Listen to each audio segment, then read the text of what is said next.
Es igualmente importante reconocer que las personas que vivimos con VIH merecemos espacios de atención dignos, libres de estigma y con capacidades resolutivas para atender los problemas más allá de solamente atender la infección desde las perspectivas biomédicas.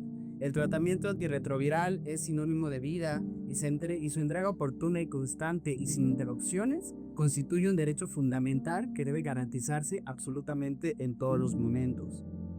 Cuando hablamos de salud pública, en ocasiones nos imaginamos hospitales, clínicas o políticas públicas, pero muy pocas veces recordamos que la salud pública se hace en comunidad. Yo soy Mariana Paniagua y el día de hoy me estará acompañando en nuestro en salud pública Carlos Aedo de la organización YAG. ¿Cómo te encuentras, Carlos? Muy bien, Mariana, muchas gracias por invitarme. Estoy muy feliz de platicar contigo de nuevo, ¿no? O sea, ya en esta otra realidad y ya soy seguro que vamos a echar muy buen chisme. Claro que sí, pues creo que vamos a tener una muy buena conversación porque se presta bastante toda tu vida, no solamente en YAG, sino previa, de cómo te convertiste en salubrista, cómo también el activismo forma parte de tu vida.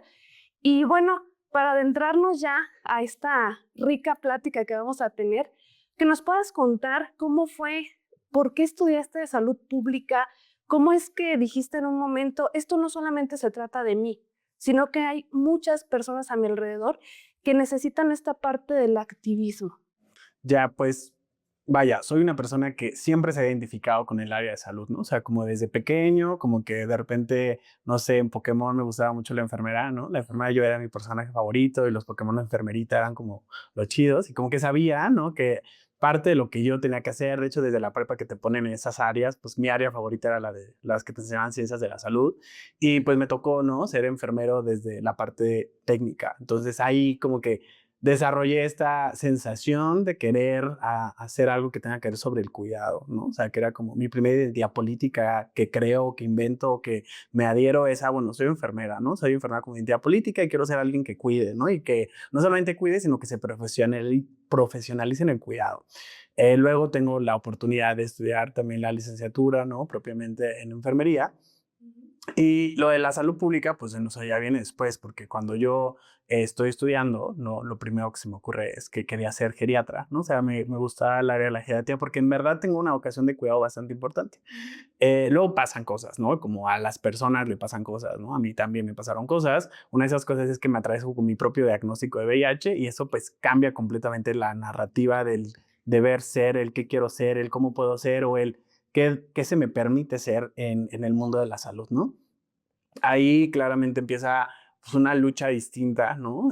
Sobre lo que es el concepto de la salud y la atención de salud, porque cuando lo estás estudiando lo ves como un fenómeno al que tienes que intervenir, pero cuando te atraviesa, entonces ya se vuelve personal, pues, ¿no? O sea, ya no solamente es como lo estudiado o lo visto, y gran parte de lo que me di cuenta en mi formación es que nos preparan muy poco para el acompañamiento de las personas más allá de la parte biológica o patológica, ¿no? Sino que hace falta mucho más acompañamiento, porque yo me recuerdo solo, me recuerdo abandonado, me recuerdo sin información. Dije, rayos, o sea, si en teoría soy el experto en esto y cuando me pasa no sé qué hacer, significa que hay algo profundo que cambiar, ¿no? Entonces, parte pues de eso hace que me acerque a organizaciones civiles, ¿no? Justamente para pedir ayuda.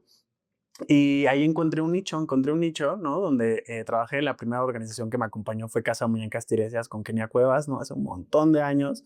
Y justamente recibiendo el acompañamiento fue la respuesta, bueno, ¿yo qué puedo sumar al respecto, ¿no? O sea, ya fui acompañado, ya fui vinculado, ya tengo herramientas que adquirí gracias, no al sistema de salud, sino gracias a la comunidad. Entonces, ¿qué puedo aportar yo? Entonces me quedé en Casa Muñecas Tiresias trabajando, ¿no? De repente coordiné el área de salud y prevención, hacía como temas de jornadas y todo pues de manera entre lo profesional y lo empírico. Llega la parte de estudiar la maestría básicamente porque me encontré con una problemática.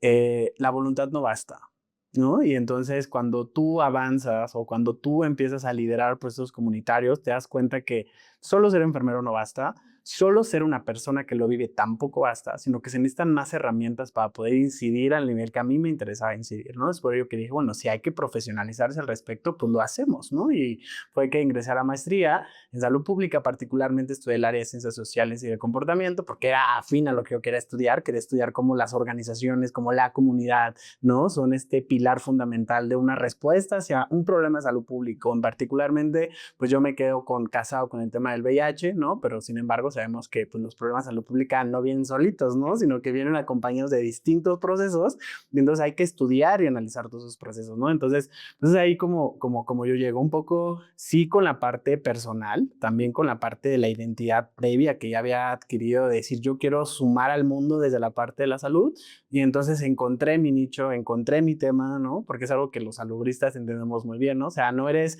salubrista en general, cada quien tiene un tema que lo atrapa, que se queda, ¿no? Y que hacia ahí él avanza, y ese tema me tocó desde la parte individual, ¿no? Desde vivir en carne propia lo mucho que es necesario que se haga más, y que se haga más desde todos lados, ¿no? Y que ese más no se va a hacer si nadie lo empuja. Entonces hay que convertirse, ser hacedores de ese empuje para poder llegar a los problemas, ¿no? Y las soluciones principalmente. Y justo acabas de tocar un tema que es importante mencionarlo porque muchas veces las personas que viven con VIH tienen conocimientos y vivencias muy valiosas que son las necesidades reales de la comunidad, como de este tejido, y a veces no son siempre escuchadas. Entonces, ¿cómo ha sido para ti desde esta trinchera lograr que esa experiencia sea tomada en cuenta en diversos espacios en cuanto al diseño de programas, estrategias o políticas públicas en salud?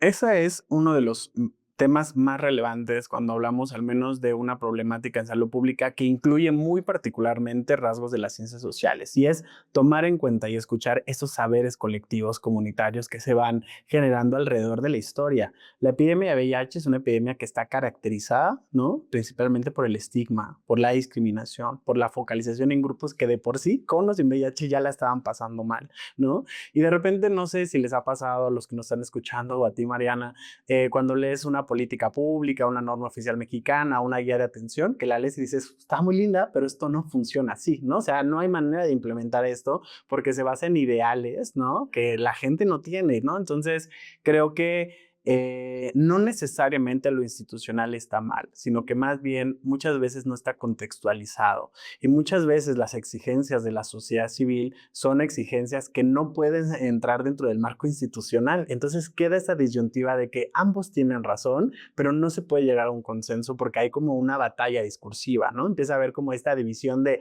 la institucionalidad versus la comunidad, cuando en realidad el problema es de todas. Creo gran parte de mi aporte o gran parte de lo que desde mi organización sumamos, ¿no? En Jack México es cómo podemos lograr que estos saberes comunitarios sean escuchados, sean entendidos y sean enmarcados desde la institucionalidad, pero también que las comunidades conozcan los procesos institucionales y que aprendamos juntas a redactar ideas, redactar proyectos, redactar o generar esta política pública que sea alcanzable, ¿no? Que alcance con los recursos que tenemos y que de alguna manera también satisfaga las necesidades comunitarias. Creo que uno de los retos más complejos, hay que decirlo, es en salud pública se tiene que aprender a priorizar, porque problemas hay un montón y va a haber más problemas, y cuando soluciones uno, ese problema va a destapar otros 30 más. No podemos solucionarlo todo de un jalón. Lo que sí podemos hacer es priorizar de manera estratégica para que podamos avanzar de la mano y un poco con esta escucha activa. Lo que nosotras buscamos es empoderar a las comunidades para que puedan sostener diálogos con la institucionalidad para ser escuchadas, y también a fortalecer la institucionalidad para que fortalezca su capacidad de escucha comunitaria. Creemos que esa es la fórmula para que realmente podamos tener un diálogo horizontal, ¿no? Porque tanto hay una responsabilidad institucional, pero también hay una responsabilidad colectiva y comunitaria, ¿no? Y hasta que no entendamos esas dos responsabilidades que deben hacer sinergia, no vamos a avanzar, porque el combate se va a quedar en la mesa. Y la respuesta no está en la mesa, la respuesta está en los territorios, está en la reinversión, en la reestructuración, y eso solo se puede hacer con un diálogo abierto. Eso es muy importante, Carlos, porque en ocasiones solamente vemos los números, vemos los indicadores, pero no vemos realmente las historias y las personas que están detrás de estos indicadores, y que realmente, como tú justamente lo acabas de decir, pues tenemos que hacer la base sólida para que estas políticas o estos programas o estas estrategias realmente sean beneficiosas para todas. Entonces, algo que también quería abordar contigo es que ya llevamos muchos años, décadas, haciendo cosas por la respuesta ante el VIH, desde las organizaciones, y creo que muchas personas se han organizado para alzar la voz y exigir el cambio, como lo hacen en YAG, y obviamente como tú me lo mencionabas también de manera ya muy personal. Pero, ¿por qué crees que el movimiento de la respuesta al VIH ha logrado tener tanto impacto, tanta fuerza, y cómo este impacto y esta fuerza es en comparación con otros sistemas de salud? ¿Qué ves tú que podemos rescatar de este movimiento que pudiera permear realmente en el sistema de salud? Hay una diferencia abismal entre la crisis del VIH y cualquier otro problema de salud pública, y la respuesta es por el profundo dolor que hay, ¿no? O sea, el VIH arrebató la vida de muchas personas, ¿no? Y ha habido otras incluso pandemias que han arrebatado la vida de muchas personas, pero no de la misma forma, ¿no? La manera en la que en los años 80 y 90 la gente que murió por VIH murió en abandono institucional, murió en estigma, murió señalada como si fueran culpables. Hubo incluso discursos institucionales que enmarcaban la diferencia entre víctimas culpables e inocentes, como si el habitar un cuerpo con VIH fuera tu culpa por ser quien eres, por amar de la forma que amas o por vivir tu placer de la manera en la que la vives.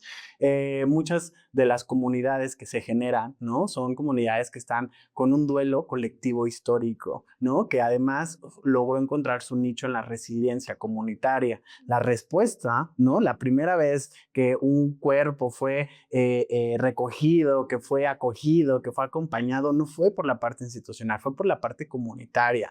Hay una deuda histórica tremenda que se hereda. Hasta que no logremos desaforar todo ese dolor, la comunidad que alberga el tema de VIH va a ser una comunidad sólida, que se profesionalizó porque aprendió a dar cuidados, porque se profesionalizó porque fueron los sitios que dijeron yo le entro a la atención, se profesionalizó porque era una demanda, y hoy día sigue siendo cierto que muchas personas, parte de las poblaciones claves, son históricamente discriminadas en los sistemas de salud: las mujeres trans, las trabajadoras sexuales, las personas que usan drogas, las propias historias que escandalizan a la enfermera o a la médica de hablar de sexo apelo, de hablar de orgías, de hablar de lugares de encuentro, de prácticas que son patologizadas. Entonces, mientras el sistema de salud no esté listo para quitarse la venda del estigma y empiece a actuar, las comunidades van a seguir desarrollándose, van a seguir siendo el centro más especializado de poder actuar.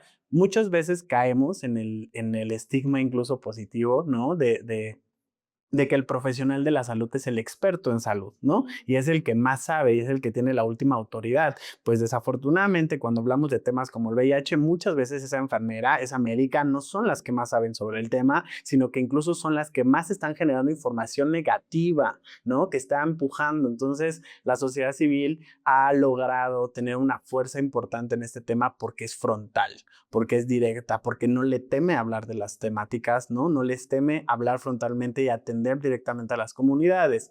También se ha hablado muchas veces de, bueno, el sistema es gratuito, es para todas las personas, incluso tenemos un sistema universal de entrega de antirretrovirales y de tamizaje comunitario, pero lo tenemos en un establecimiento que abre de 8 de la mañana a 2 de la tarde, horario en el que al menos las trabajadoras sexuales están dormidas porque empiezan su jornada de 8 a 10. ¿Tú crees que va a haber una jornada institucional donde enfermeras, médicas contratadas por la institución, adheridas a un sindicato, acudan a las 3 de la mañana a un punto de trabajo sexual o a un picadero de consumo de cristal a realizar pruebas y vinculaciones? Claro que no va a suceder. Entonces, la sociedad civil no solamente es un elemento que está sumando a la respuesta, literalmente la respuesta está centrada en la comunidad. La mayoría de vinculaciones, los acompañamientos se realizan desde la sociedad civil. Entonces, cuando hablamos de esta comunidad de pacientes, ¿no? Que se podría ver en otras problemas de salud pública, hablamos de un tema muy distinto cuando hablamos de VIH, porque no solamente hablamos de personas que comparten su experiencia, sino estamos acompañando hacedoras de esa respuesta, ¿no? La respuesta al VIH en nuestro país está claramente edificada en una respuesta comunitaria. Por eso no es raro que incluso dentro de los Capacit, de las clínicas Condesa, de los hospitales civiles donde se atiende VIH alrededor del país, estén dentro de las organizaciones civiles, ¿no? Entonces, esa discusión está más que pasada. Más bien tendríamos que pensar cómo ahora podemos migrar a un modelo donde estas organizaciones dejen de hacerlo en soledad, dejen de hacerlo con pocos recursos, sino que ya formen parte de una estructura compleja de intervención. En México tuvimos en avanzada lo que se propone para América Latina, ahora que estamos perdiendo todos los fondos globales, que es la contratación social, que México la tuvo y la dejó de hacer, ¿no? O sea, que se pierden las convocatorias y creo que tendremos que migrar nuevamente a esa mirada, como la institución tiene que invertir, tiene que lograr hacer que se fortalezca la respuesta y la única forma es verdaderamente sosteniendo y reforzando el trabajo comunitario, porque sigue siendo, con o sin recursos, el pilar principal. Hay veces que escuchamos mucho sobre participación ciudadana, Carlos, ya lo mencionabas, pero en ocasiones no siempre se traduce en cambios reales. ¿Cómo podemos evitar que la presencia de personas que viven con VIH en espacios de decisión sea solamente simbólica? Porque en ocasiones se cae como en esa cuota porque es el mes del Pride, ¿no? Por ejemplo, ¿cómo podemos hacer que logre que tengan realmente voz e influencia en este tipo de toma de decisiones? ¿Qué nos puedes decir tú desde tu experiencia? Sí, creo que tenemos que reconocer cosas. Y una de las cosas que yo reconozco que cuando la sociedad civil, ¿no?, se incluye dentro de la parte institucional, tiene que ver sí con una voluntad institucional. Podemos pensar que un tomador de decisiones, que una institución tiene voluntad de colaborar. Y cuando vemos a la comunidad, podemos pensar que tiene voluntad de colaborar con la parte institucional, pero recordemos nuevamente, la voluntad no basta. La voluntad se agota. La voluntad sin un encauce, sin un paso a seguir claro, entonces esa voluntad va a hacer que en la parte comunitaria se encuentre harta porque no encuentra una respuesta ante lo que está diciendo y que no haya confianza de las partes institucionales para la escucha activa de la comunidad. Lo que hay que hacer es trabajar en cómo se hace ese diálogo. ¿Cómo podemos hacer los modelos participativos? ¿Cómo podemos diseñar las estrategias de participación para que esa participación sea efectiva? Creo que es lo que le hace falta a nuestro país, lo que le hace falta un poco a la estructura de la escucha activa. Si bien tenemos organismos que son fundamentales y que funcionan muy bien, por ejemplo el caso del CONACYDA, que es un mecanismo colegiado a nivel nacional que sí toma en cuenta a un nivel jerárquico las organizaciones civiles, ¿no? A la par de quizá los secretarios de Estado, ¿no? También entendemos, y yo que estoy como parte de vocal del CONACYDA, que muchas veces esos diálogos, esas formas de trabajo, no son amigables o no son sostenibles para toda la parte de la comunidad.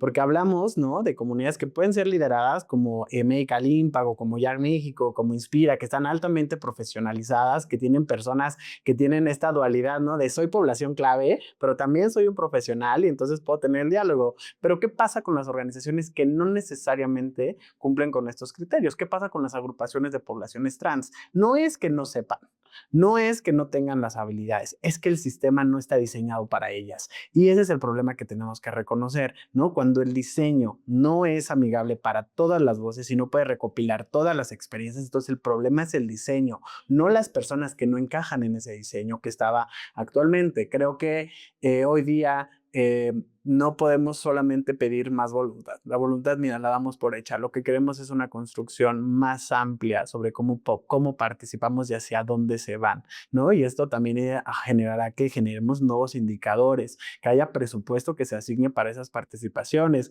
Muchas veces la invitación es una carta y el coffee break es a un agua cerrada y 2 galletitas, ¿no? O sea, es como...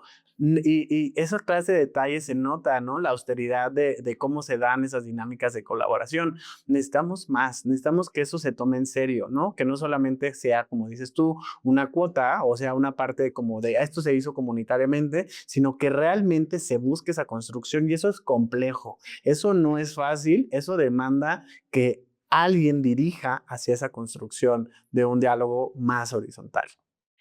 Me gustaría que platicáramos de YAG. No lo presenté al inicio porque me gustaría que tú lo presentes de viva voz. ¿Qué hacen en YAG? ¿Qué hace esta organización? Ya en México somos una organización a nivel nacional con trabajo regional. Nuestro nombre no es el acrónimo de nada, ese que andan buscando como y la I de qué, la A de qué, no es una palabra completa, es una palabra maya que significa el acto de amar. O sea, no significa amor, significa eso que pasa, eso que sucede cuando amas, ¿no? Es una organización que tiene más de 15 años de trabajo, tiene sus inicios en la península, ¿no? En Campeche, Yucatán, ¿no? Por eso la palabra maya, pero también tiene una fuerte sede en la Ciudad de México, donde se encuentra actualmente la dirección. Nace a partir del encuentro de personas que habían sido víctimas de las mal llamadas terapias de conversión, ¿no? Estos ECOSIX, esfuerzos para corregir la orientación, identidad o expresión de género, y muchas veces esta parte de entender la parte vivencial, ¿no? Hace que se vaya profesionalizando justamente hacia la construcción y la atención específica de las problemáticas desde la parte comunitaria, ¿no? Te dan cuenta entonces que ya no solamente se trata de hablar sobre lo que nos pasó a lo mismo, sino que nos damos cuenta que nos pasa distinto si eres mujer, ¿no? Entonces nace una agenda muy focalizada, feminista, interseccional, liderada por Paula Santillán, que se llama Mujeres Diversas. Luego te das cuenta que hay una problemática diferenciada si eres joven, ¿no? Y luego entonces está la grupa de jóvenes, que es la agenda de juventud.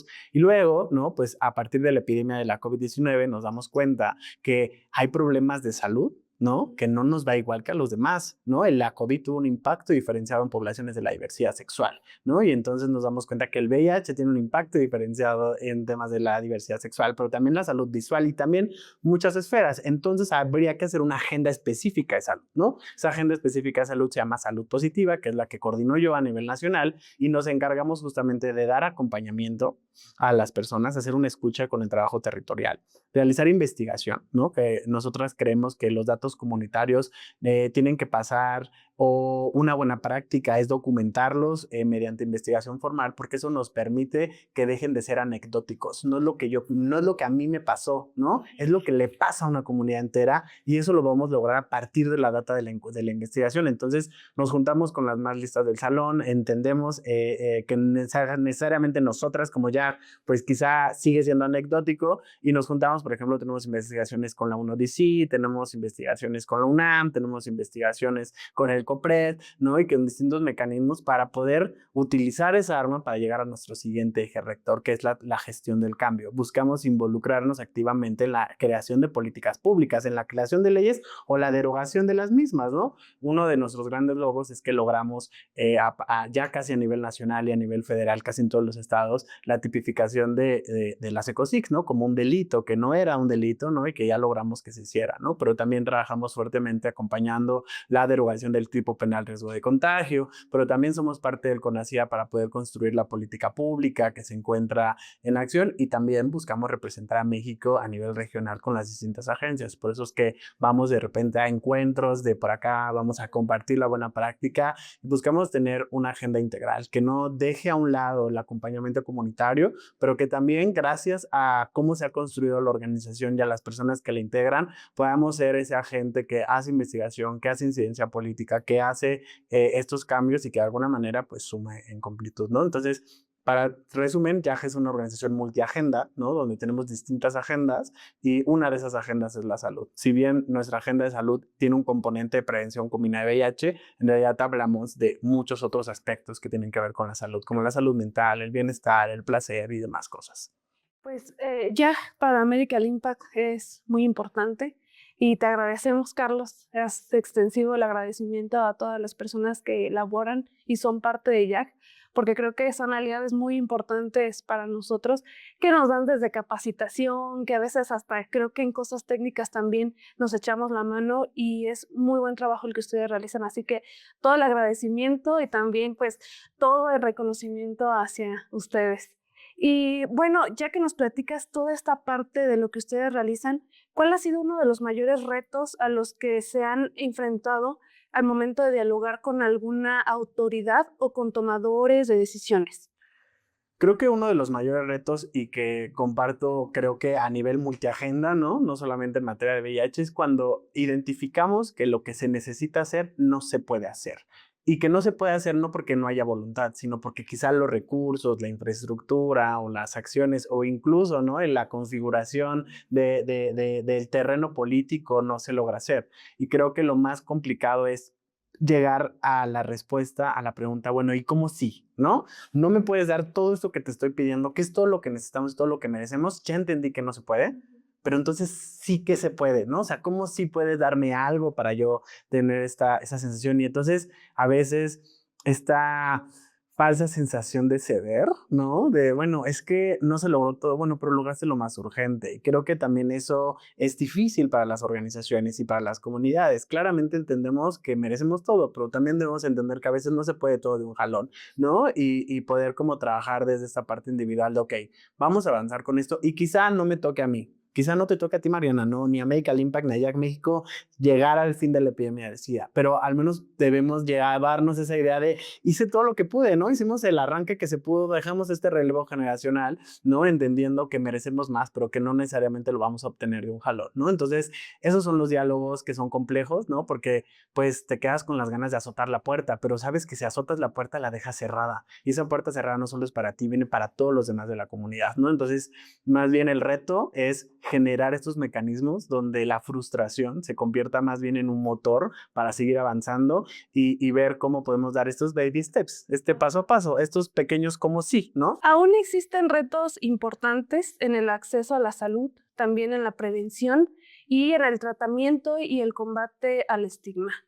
Pero, Carlos, ¿cuáles consideras que deberían de ser las prioridades en este momento para mejorar la respuesta ante el VIH, no solo en México, sino de manera internacional? ¿Qué es lo que nos preocupa más de cara a los próximos años? Sí, creo que la preocupación es muy clara y es una preocupación global y tiene que ver con los avances de las ultraderechas en el mundo y cómo van cambiando las prioridades y al contrario, cómo hay comunidades y problemas que se van dejando atrás. Hoy día tenemos una reinversión o un cambio en las inversiones y las problemáticas asociadas a la diversidad sexual, a las poblaciones clave y al VIH están siendo perdidas. Y eso debe ser un llamado a la acción para los distintos estados del mundo. ¿Cómo pueden reinvertir y dejar de depender de la parte global? ¿Y cómo pueden reorganizar los propios sistemas de cada uno de ellos como para que puedan funcionar? En México, por ejemplo, tenemos un país que no es dependiente del Fondo Mundial o no es dependiente de la inversión global para la respuesta al VIH. Por eso no quiere decir que tengamos un sistema completo. Nuestro sistema nace, o la respuesta en VIH nace a partir de la necesidad que empujaba la solicitud de la universalización del tratamiento antirretroviral y nacen estos capacits y nacen estas unidades que se encuentran hoy día colapsadas, ¿no? Colapsadas en relación al número de personas que atienden, al número de personal que tienen y los servicios que se están dando. Hoy día encontramos un cambio en el rostro epidemiológico del VIH. Antes, ¿no? Hasta hace unos años veíamos que eran personas jóvenes que prácticamente el VIH era su único tema en salud.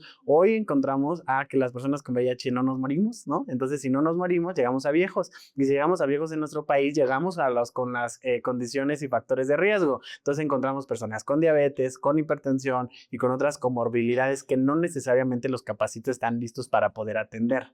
Entonces, ¿qué pasa? Que entonces una persona con VIH va a tener que atenderse en el capacit y va a tener también que atenderse en su unidad de medicina familiar y entonces se divide la atención. A nadie más le hacen eso, solamente a nuestras poblaciones, porque pareciera ser que el VIH debe relegarse o atenderse en un lugar específico. ¿Y qué pasa ahora cuando hablamos de la innovación científica en prevención? ¿Qué pasa cuando se tiene que dar PrEP o PEP? Se quiere dar en las instituciones que ya daban VIH, los capacits y las clínicas, que ya estaban saturadas, ¿no? Y entonces mete un gran número de personas más a atenderse, satura más ese sistema y entonces no se puede albergar. Lo que tenemos que hacer, o lo que es, yo propongo, ¿no? O sea, lo que creo que es el reto, es que tenemos que quitarle la alta especialidad a la atención y a la prevención del VIH. El VIH es una infección que es prevenible. Y somos parte, ¿no? De las poblaciones clave, parte de familias que están en las unidades. Entonces, la medicina familiar, ¿no? Que atienden las distintas unidades, que son mucho más y que atienden por territorio, deberían ser quienes atiendan, ¿no? La prevención como PrEP y PEP. Y también deberían ser las unidades que atiendan a largo plazo al paciente sano con VIH. Quitarle ese estigma de que tienen que llevarnos a otro lugar. Podemos compartir el mismo consultorio, la misma unidad que esté cercana, optimizar los recursos. Mientras no hagamos eso, mientras no le quitemos esa carga carga institucional de relegar o de concentrar la atención, pues poco vamos a avanzar, porque no vamos a construir otros 30 capacits. Hay estados en la República que tienen uno solo, donde la persona que está en el punto más lejano se tarda 4 horas en llegar y se gasta 500 pesos, ¿no? Entonces, eso es un problema, cuando esa persona tiene un centro de salud comunitario en la esquina de su casa, pero para recibir la prevención tiene que viajar hasta acá. ¿Por qué su prevención es distinta a la de la señora que le hacen su tamizaje de glicemia capilar? ¿Por qué es distinta a la del control del niño sano? ¿Por qué? ¿No? Y eso tiene que ver por quiénes somos, por qué cuerpos habitamos, por qué experiencias de vida tenemos y el cómo somos tratadas en el sistema de salud. Ese es uno de los retos que tenemos que cambiar, ¿no? A partir de ahora, de que ya ni siquiera se va a poder focalizar, porque bueno, dices, bueno, es que es una partida muy particular y solo se puede invertir ahí. Bueno, ya no va a haber esa partida, entonces, ¿cómo podemos universalizar la atención? ¿No? Que podamos de alguna manera encontrarnos en esos espacios de salud, en esos sistemas de salud, en esas instituciones de salud que también nos pertenecen, ¿no? Entonces, eso pues da muchos retos, yo lo he platicado y nos dicen principalmente es que ahí les van a discriminar, bueno, los capacitis también discriminan, ¿no? Y si el hecho de que te van a discriminar en un lugar es la razón, pues cambia eso, ¿no? Vamos a transformar eso y podamos hacer ese cambio. Bueno, Carlos, eres una persona muy joven. Me gustaría que nos dijeras algo con los jóvenes que viven con VIH y a lo mejor aquellos jóvenes que les interesa también el tema, que quieran involucrarse a la agenda, pero que a veces no saben cómo por dónde empezar. ¿Qué les dirías? ¿Qué le dirías al Carlos más joven todavía, que iba a comenzar con esta parte del activismo, de defender derechos, de participar con su comunidad, y que a lo mejor estas personas en ocasiones sienten ese miedo y no saben cómo dar ese primer paso? Me gustaría que les dijeras un mensaje que los empodere y que puedan ser parte de estos cambios. Ya, creo que el mensaje lo voy a dividir en dos, ¿no? Porque el primer mensaje es para quienes no viven con VIH, para quienes no se saben o no se perciben en riesgo, lo que les puedo decir es que no necesitan ser la causa para defenderla, no necesitan habitar una realidad, es una población clave, no necesitan habitar el VIH para entender que es un problema grave, es un problema que no ha avanzado, ¿no? Y que puedes tomar acción y que la acción no significa siquiera construir una organización civil, ni salir a marchar ni salir a luchar. La conversación o la acción que se puede hacer es conviértete en esa persona a la que su mejor amigo le podría decir sin miedo. Que su hermanito chiquito, ¿no? Que cumplió 15, 16 y le dio VIH, sepa que eres su aliado y que le vas a poder decir.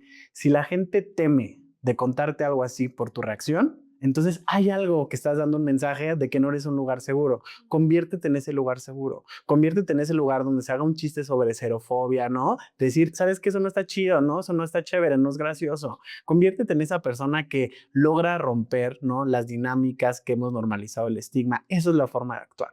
Si eres una persona que vive con VIH, primero lo que te voy a decir y lo que le digo a Carlitos es no le debes activismo ni trabajo comunitario a nadie, ¿no? Ya es suficientemente la carga que tienes que llevar, ¿no? De vivir con VIH y no se lo tienes que contar a nadie. El VIH es algo que te pertenece, es parte de tu historia, ¿no? Y la visibilidad, que es la decisión de poder manifestar que eres con VIH, es también una decisión que me enmarca en una identidad política, que también es justa y que también es necesaria, que también te pertenece, pues, ¿no? Tienes el derecho de no contarlo y tienes el derecho de contarlo y que no te pase nada, ¿no? Tienes el derecho de poder construirlo. Y si esa narrativa te convence, si eso te suma, si eso se alinea a tu proyecto de vida, si para ti crees que lo que te pasó se tiene que convertir en una acción, pues entonces dale, ¿no? Dale, pero no porque se lo debas a alguien, no porque tengas algo que curar o tengas algo que compensar o tengas alguna culpa perdida, no, hazlo porque es tu historia y tu historia importa y tu historia tiene poder. Y entonces cuando más nos sumamos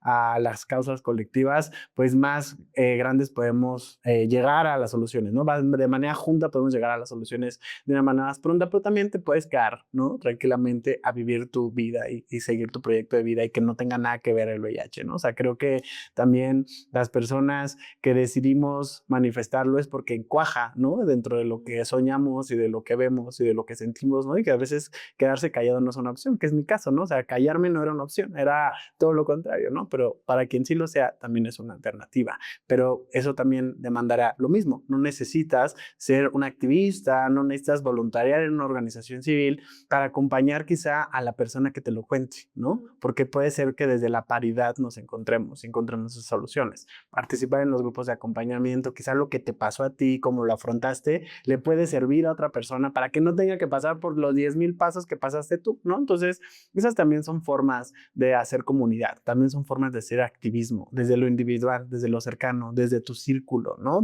Que nos permite de manera ampliar los discursos. Muchas veces nos encontramos en situaciones donde normalizamos, donde no decimos que no por miedo a incomodar, ¿no? No, quitémosle el miedo a incomodar, cambiemos la incomodidad de lado, ¿no? Que sea incómodo el que está diciendo algo que es súper estigmatizante, que se siente incómodo el que fue transfóbico, que se siente incómodo el que fue homofóbico, nosotras, ¿no? Entonces, juguemos a cambiar de lado, ¿no? Y también una manera de hacer activismo es incomodando al profesional de la salud, ¿no? Cuéntale todo lo que haces, con detalles. ¿Por qué? Porque lo necesitas saber para implementarte un plan de cuidados adecuado a tu salud, ¿no? Que se convierta el cinismo como una herramienta del paciente en la consulta médica, porque muchas veces nos sentimos incómodos, nos sentimos chiquitos en el consultorio, como si el poder estuviera de lado. Arrebata el poder, cuéntale todo lo que necesitas, dile que no cuando no estés de acuerdo, pídele explicaciones, sal y empodérate e incomoda, que esa sea tu tarea de cómo voy a incomodar hoy a mi médica, ¿no? Para que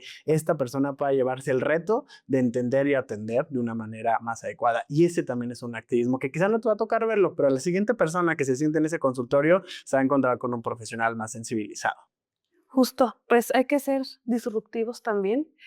Y bueno, Carlos, fue una plática muy, muy buena.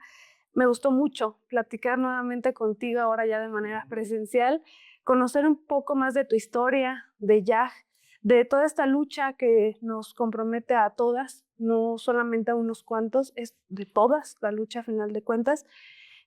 Gracias de verdad por compartir tu experiencia, porque creo que tu trayectoria nos recuerda que la verdadera transformación más importante en salud pública y en salud, ya sea individual, colectiva, como queramos llamarle, es cuando las comunidades realmente participan, se escucha su voz, se organicen y hacen también ejercer sus derechos.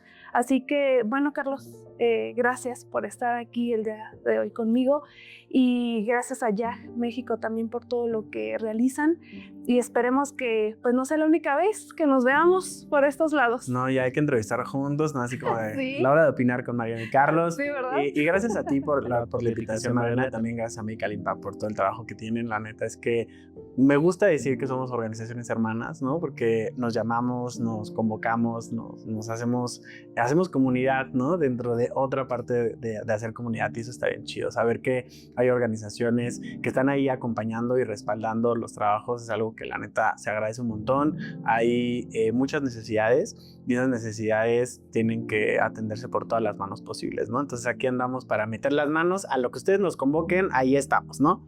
El agradecimiento es mutuo, la admiración es mutua y creo que vamos a seguir fortaleciendo toda la respuesta ante el VIH desde todas las aristas. Así que, bueno, pues nos vemos en un próximo episodio. Yo soy Mariana Paniagua y los esperamos próximamente. Adiós.